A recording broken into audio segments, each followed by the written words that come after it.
Salam sejahtera. Hari ini krisis kemanusiaan global menuntut lebih daripada sekadar bantuan bermusim, tetapi ia memerlukan intervensi strategik yang khalis masa hadapan. Saya bukan untuk menjadi pemerhati sejarah, tetapi sebagai pemandu perubahan.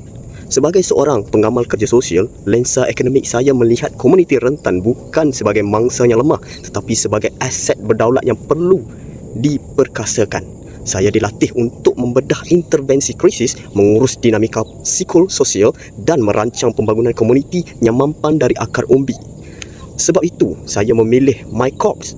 Saya mahu menterjemahkan teori sosial dan kemahiran pengurusan logistik saya ke dalam misi antarabangsa yang berimpak tinggi. Melalui MyCorps, saya bersedia menggerakkan perusahaan sosial untuk memandirikan ekonomi lokal, memulihkan ekosistem pendidikan dan membina sistem sokongan yang memintas birokrasi tradisional.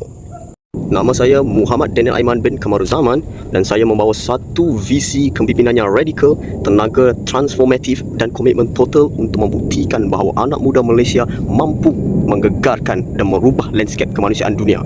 Saya pasti kita dapat laksanakan transformasi total ini bersama MyCorps. Mesti ramai yang tertanya-tanya, saya sekarang berada di mana? Saya sekarang berada di atas air. Kenapa saya di atas air? Kerana di luar bilik mesyuarat, saya juga merupakan seorang atlet kayak dan juga atlet tinju. Sekian, terima kasih. Assalamualaikum.